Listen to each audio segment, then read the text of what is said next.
созылмалы жүрек жетіспеушілігінің клиникасы және диагностикасы. Сәлеметсіздер ме? Есімі Ұлбосын Леспекқызы, кардиолог, диагноз дәрігер. Бүгін сіздерге осы тақырыпты талқылайтын боламыз.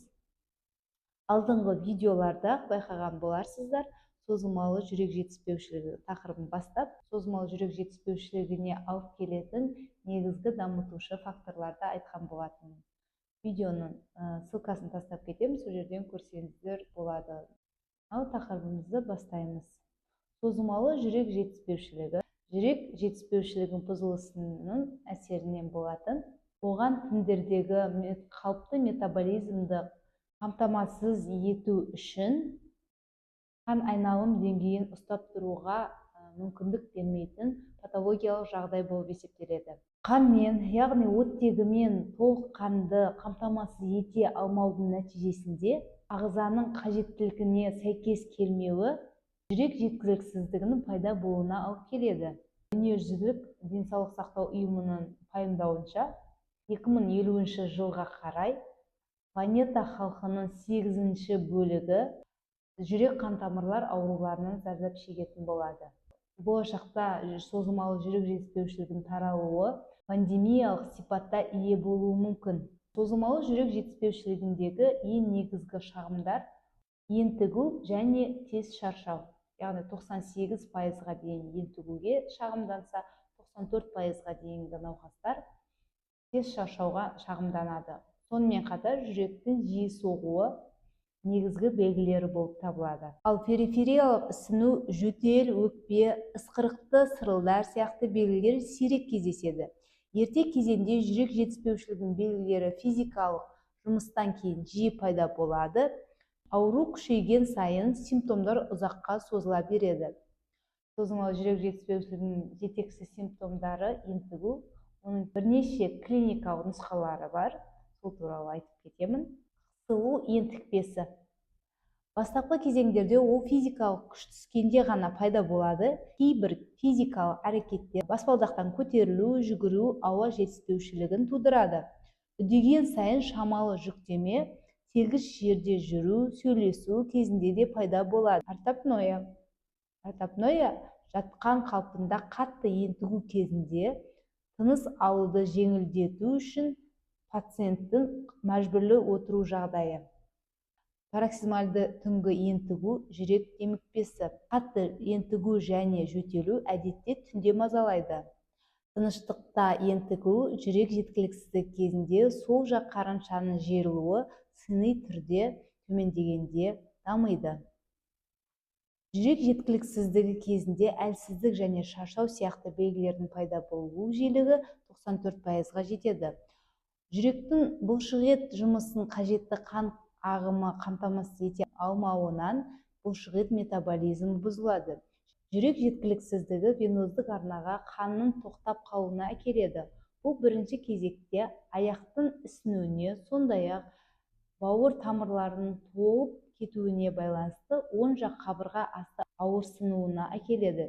Жүрек жеткіліксіздігінің ең ауыр кезеңінде жоғарыда аталған барлық белгілер күшейеді.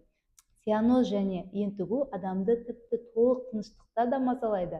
Ісіну дененің төменгі бөлігіне таралады, сұйықтық дене қуыстарында, яғни іш қуысы плеврада таралады.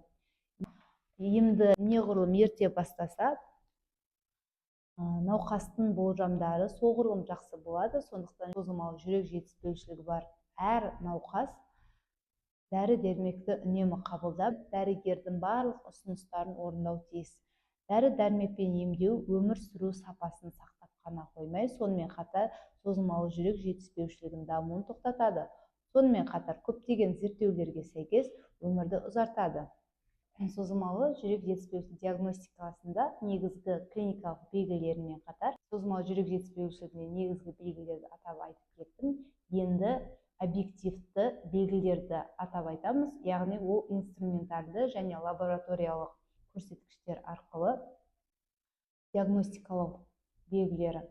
Инструментальды әдіс арқылы диагностикалаймыз. Олар ЭКГ жатады, Холтер ЭКГ, эхокардиография, жүректің УЗИ, кеуде торының рентгенографиясы жатады. өңеш арқылы түсірілетін эхокардиография жатады. Ал зертханалық диагностикаларда бірнеше қан талдауларын жасау керек. Ол гемоглобин, эритроцит, лейкоцит, тромбоцит, қан сарысуындағы электролиттерді анықтауымыз керек. Креатинин, глюкоза, бауыр ферменттері, жалпы зәр анализін тапсыру керек. Сонымен қатар С реактивті белокты тапсыруымыз керек. Ол қабыну этиологиясы бар жүрек ауруларын анықтауға көмектеседі. Және тиреотропты гормондарды тапсырамыз, ол гипотиреоз, гипертиреоз бар жоқтығын анықтауға болады. Және биохимиялық анализдерден мочевина, мочевая кислота. Лабораториялық көрсеткіштердің ішінде ең маңызды созылмалы жүрек жетіспеушілігі негізгі қан талдауының бірі ол натрий уретикалық пептид гормонын тапсыру.